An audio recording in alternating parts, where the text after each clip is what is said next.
하나님의 진노가 불의로 진리를 막는 사람들의 모든 경건하지 않음과 불의에 대하여 하늘로부터 나타나나니 이는 하나님을 알만한 것이 그들 속에 보임이라. 하나님께서 이를 그들에게 보이셨느니라. 창세로부터 그의 보이지 아니하는 것들 곧 그의 영원하신 능력과 신성이 그가 만드신 만물에 분명히 보여 알려졌나니 그러므로 그들이 핑계하지 못할지니라. 하나님을 알되 하나님을 영화롭게도 아니하며 감사하지도 아니하고 오히려 그 생각이 허망하여지며 미련한 마음이 어두워졌나니 스스로 지혜 있다 하나 어리석게 되어 썩어지지 아니하는 하나님의 영광을 썩어질 사람과 새와 짐승과 기어다니는 동물 모양의 우상으로 바꾸었느니라. 아멘.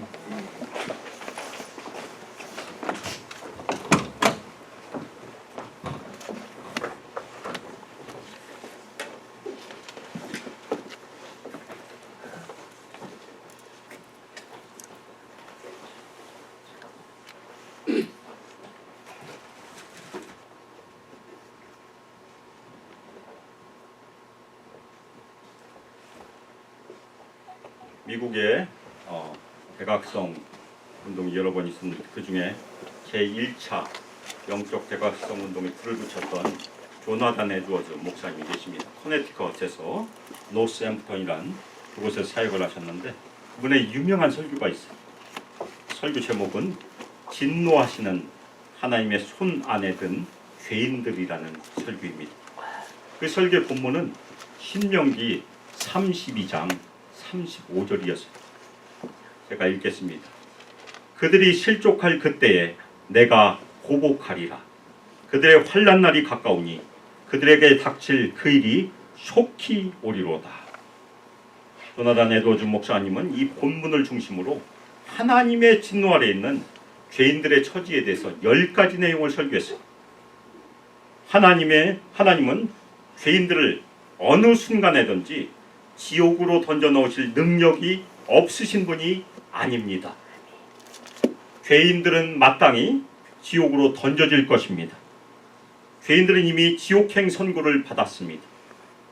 죄인들은 지옥에서 겪을 고통과 꼭 동일한 하나님의 분노와 진노의 대상들입니다. 마귀는 죄인들을 덮치려고 대기하고 있습니다.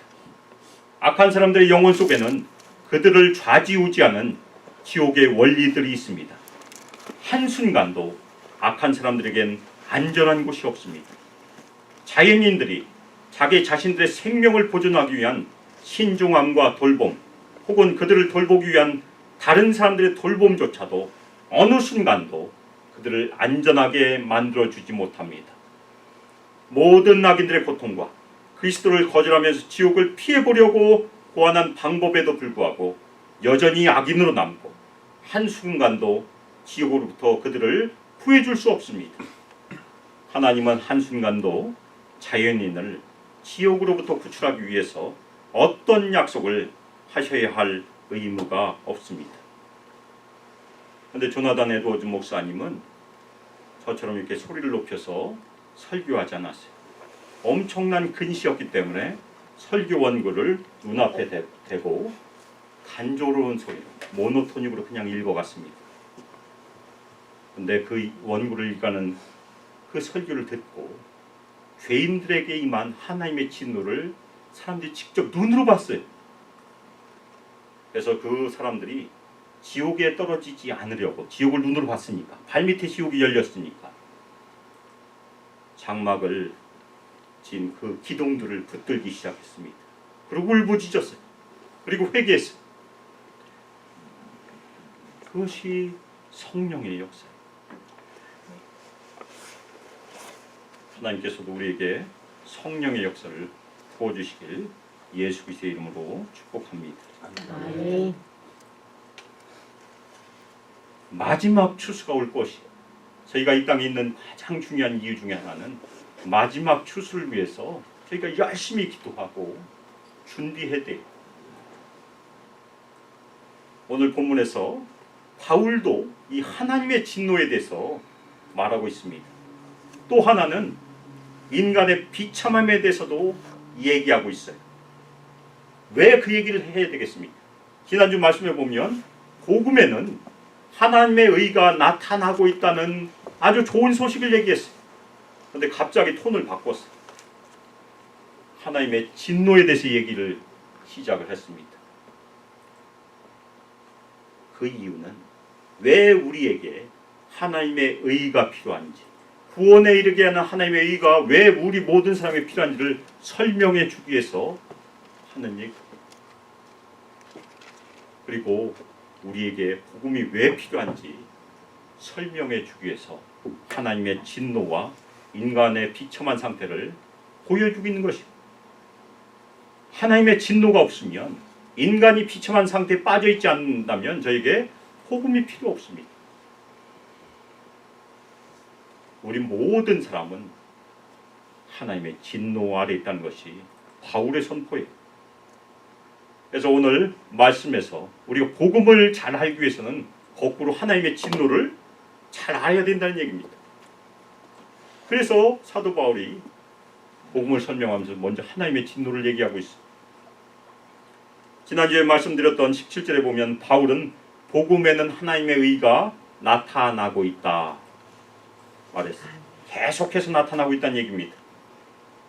이 하나님의 의는 우리가 예수를 믿고 구원에 이르게 하는 그 의예요. 거기에는 실패가 없어요. 하나님께서 한번 작정하시면 우리는 그 의를 따라서 예수를 믿고 구원받게 되어 있습니다. 그것이 하나님의 능력이, 복음의 능력이 거기 있습니다. 그런데 오늘 말씀에는 왜 그 하나님의 의가 필요한가에 대한 해답을 제공하고 있습니다. 18절에 보면 똑같은 형식으로 얘기합니다. 하나님의 진노가 하늘에서 나타나고 있다. 그것은 구원이 필요한 이유를 설명합니다. 다시 말씀드리면 하나님의 진노가 하늘에서 나타나고 있기 때문에 구원에 이르는 의가 필요하다는 것입니다. 여기서 나타나는 말은 17절에 하나님의 의가 나타난다는 말과 똑같은 말을 쓰고 있습니다. 이 말의 형태는 지속의 의미가 있습니다. 그래서 하나님의 의가 복음 안에서 매일매일 예수님께서 이 땅에 오신 이후부터 계속해서 나타나고 있어요. 우리가 그것을 믿고 구원받았어요. 지금도 믿지 않는 자에게 계속 나타나고 있어요. 예수님 오실 때까지 나타날 것이에요. 그런데 하나님의 진노도 계속해서 나타나고 있다는 것입니다. 하나님의 진노는 원래 마지막 날의 심판에 임하는 궁극적인 심판이에요. 그런데 바울은 현재 삶 가운데서도 인간의 죄악 때문에 하나님의 진노가 나타나고 있다고 얘기하고 있습니다. 이 땅에서 예수님을 믿지 않는 사람들의 잘못이 어디 있는지 혹시 아십니까? 하나님의 진노가 계속 나타나고 있기 때문에 예수님을 믿지 않으면 진노를 계속 쌓고 있는 것입니다. 마지막 날에 그 진노를 감당할 수 있는 사람은 아무도 없어요. 우리 인간은 이 땅에서 생명이 있는 동안만 기회가 있어요. 그래서 바울이 첫 번째로 얘기하고 싶은 것은 무엇입니까? 사람들은 하나님의 진노 아래 있다. No exception. 아무도 예외가 없다는 것이에요. 그러면 하나님의 진노는 무엇일까요? 하나님의 의와 똑같이 하나님으로부터 온 진노이고 하나님께서 주시는 진노가 맞습니다.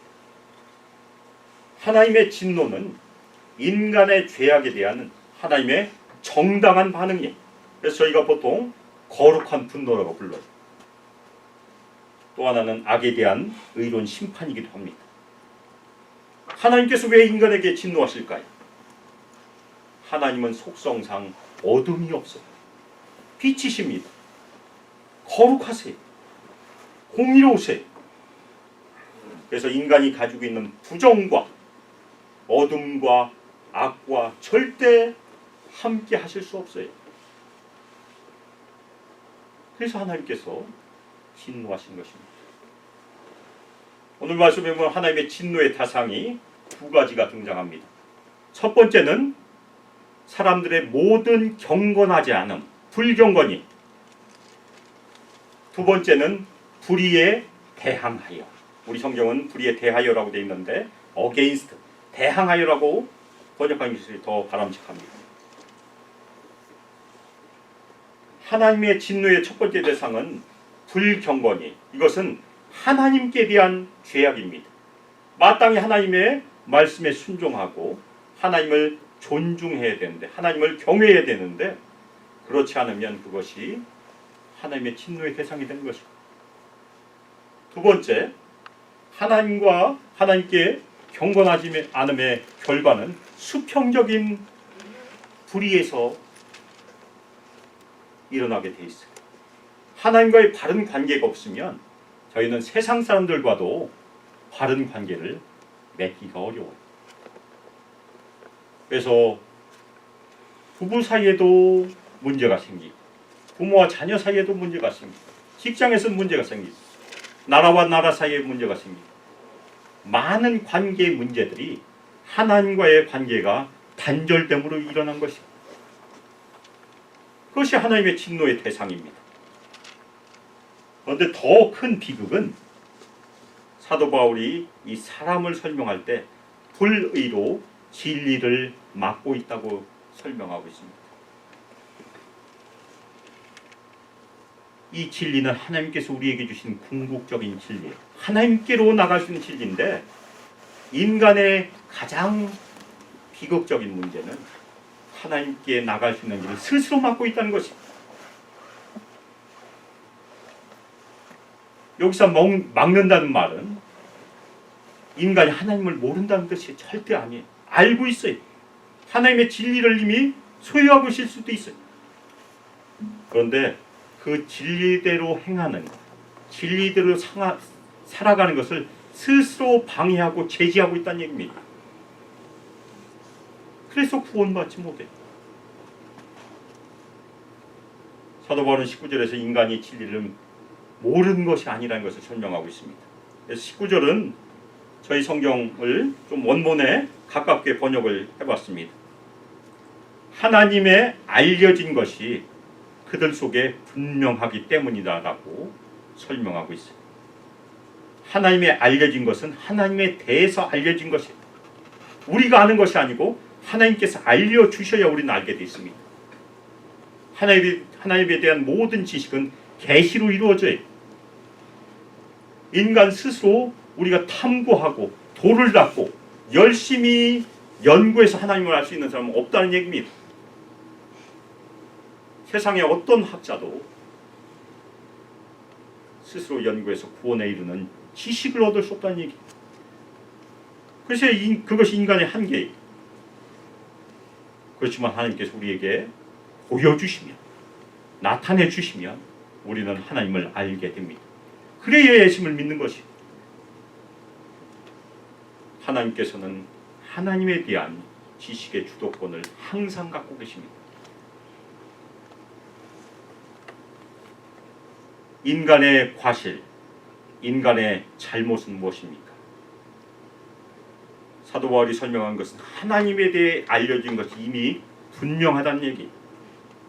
하나님께서 그들에게 분명히 보이셨기 때문에 분명하지만 그것을 외면하고 모른 척하고 심지어는 방해하고 막고 있다. 그것이 인간의 과실이에요.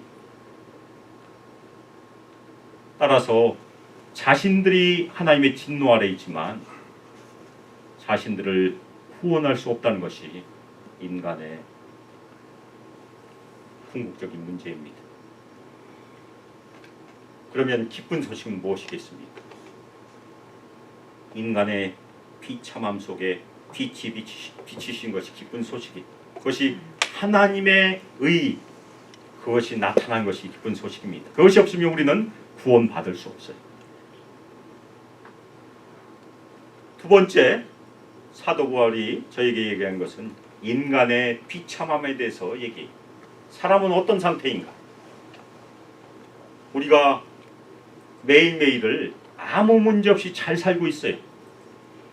더군다나 문명이 발달돼서 현대 문명이 저에게 주는 많은 지식과 아주 고상한 그런 원리들을 저희가 다 갖고 있어요. 그렇지만 인간은 아직도 자신을 구원할 수 없어요.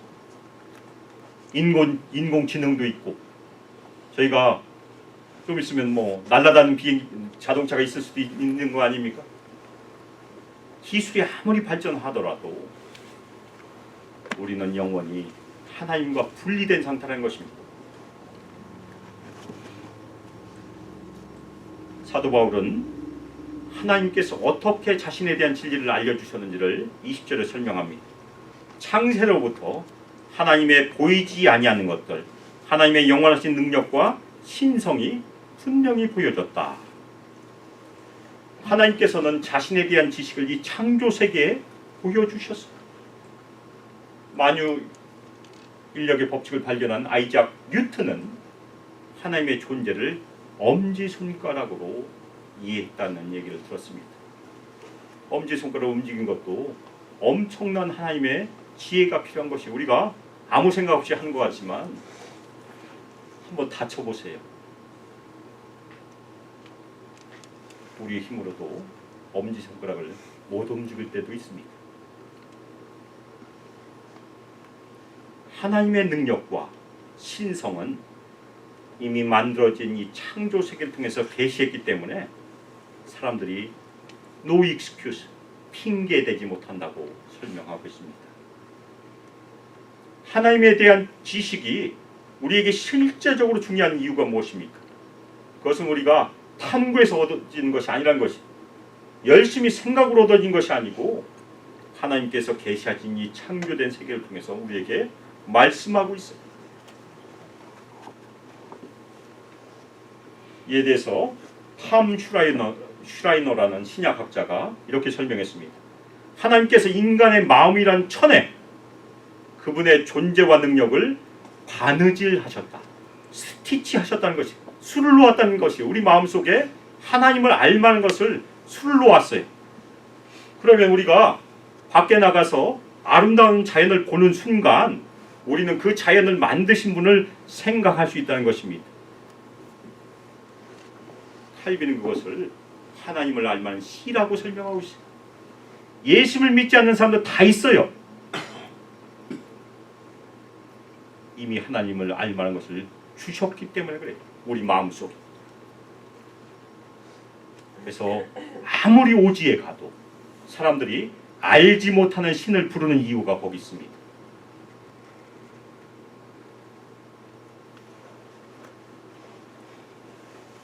사도 바울은 사람이 핑계대지 못하는 두 가지 면을 21절에 설명합니다. 사람은 하나님을 알았음에도 불구하고 두 가지를 못하고 있어요. 첫 번째는 하나님을 영화롭게 하지 못한다. 그런데 여기 표현을 보면 하나님을 하나님으로 영화롭게 하지 않는다는 것입니다. 굉장히 중요한 표현이에요. 한국 교회의 죄악, 미국 교회의 죄악. 저희가 회개될 중요한 죄악이 무엇인지 아십니까? 하나님을 하나님으로 높이지 못했다는 것입니다. 하나님을 영광을 받으신 하나님으로 높인 것이 아니고 우리들을 부유하게 하고 건강하게 하고 큰 건물 세우고 가시적인 영광을 나타내는 가짜 신으로 만들었어요. 그것이 첫 번째 회개입니다. 하나님을 하나님으로 영화롭게 한 것이 부흥의 시작입니다. 두 번째는 저희가 잘 알아요. 감사하지도 아니하였다. 우리가 이 땅에서 항상 해야 될 일이 무엇입니까? 항상 기도하고 범사에 항상 기뻐하고 범사에 감사하고 쉬지 않고 기도하는 것. 이것은 너희를 향한 하나님의 뜻이니라. 하나님께 영광, 주께 감사하는 것이 저희 성도들의 표징이에요. 이 부분 원문에서 보면 과거로 되어 있지만 이것은 시간을 초월한 영원히 우리가 지켜야 될, 심지어는 천국에 가서도 하나님께 영광을 돌리고 감사를 드려야 돼요. 그것이 예배입니다. 아멘. 예배는 지상에서만 있는 것이 아니고 천국에서도 계속 예배 드려요. 천국에서도 우리 찬양팀이 계속 찬양을 하나님께 소망께 이름으로 드리리라 믿습니다. 아멘. 따라서 인간의 근본적인 죄악은, 아직도 하나님을 알지 못한 사람들의 근본적인 죄악은, 하나님을 알만한 것을 이 창조세계에 많이 계셨음에도 불구하고, 우리가 알고 있음에도 불구하고 하나님께 영광 돌리지 않고 감사하지 않는다. 두 가지를 지적하고 있는 것이, 그 결과를 하나님께서 아주 심한 결과를 주셨어요. 먼저 생각을 허망하게 하셨어요. 인간의 생각이 허망하여졌다. 이거 하나님 믿으면 더 지혜로워져요. 지혜가 없으면 구하라고까지 야고보 사도가 얘기하지 않습니까? 지혜의 원천은 하나님께 있어요. 두 번째, 미련한 마음이 어두워졌다. 마음도 미련한데 더 어두워지면 뭐 설상가상 아니에요? 그것이 하나님께서 우리에게, 우리가 하나님을 알지 못하면 주는 첫 번째 결과예요. 시편 94편 11절에 보면 하나님께서도 인간의 허망한 상태, 어두운 상태를 아신다고 기록하고 있습니다. 여호와께서는 사람의 생각이 허무함을 아시느니라. 우리가 예수를 믿는 것은 어떤 의미입니까? 예수를 믿는 순간 허망함이 사라져요. 새로운 의미를 발견한 것이, 이 땅에서 빛이 비친 것이에요. 우리 어두운 마음에 빛이 비친 것이 예수를 믿는 그 기쁨이에요. 그리고 끝에 인간의 생각이 허망해지고 마음이 어두워진 결과를 바울이 설명하고 있는데, 세상 사람들이 아무리 지혜롭다고 주장할지라도 그들은 바보다. 우리 성경보다 바보다가 더 좋은 번역이에요. 하나님을 모르면 다 바보란 것입니다. 왜 바보입니까? 한 치 앞을 못 본다는 것입니다. 바로 하나님의 심판이 임하고 있는데 그것을 못 보고 잔치를 벌이다가 결국에는 어두운 곳으로 가는 것이 이 인간 세계의 비극이에요. 더 놀라운 건 결과는 23절에 있습니다.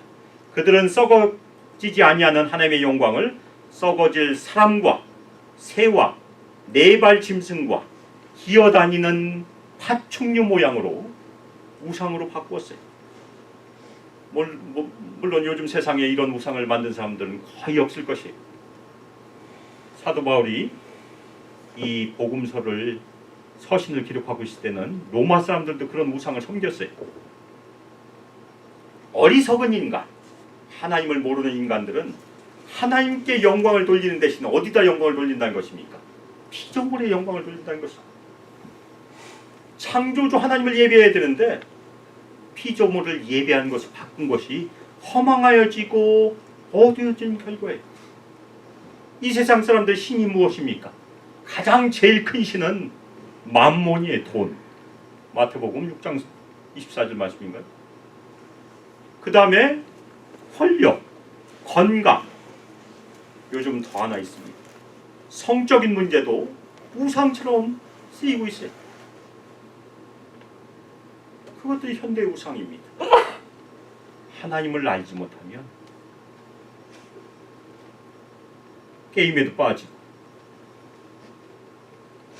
약물에도 빠지고 오락에도 빠지고 여러 가지 빠지는 그런 일들이 생길 수 있어요. 요즘 젊은 세대의 우상은 또 무엇입니까? 자녀가 우상이에요. 자녀. 저희 전도해 보신 분들이 대부분 경험해요. 젊은 사람들 전도해 보면 주일학교가 잘 돼 있는 곳으로 그냥 가요. 우리는 늘 그것 때문에 가슴 아파합니다. 왜냐면 우리 젊은 세대는 자신들의 처지보다 자녀가 더 중요하니까. 그런 면에서는 자녀도 우상이 될 수 있어요.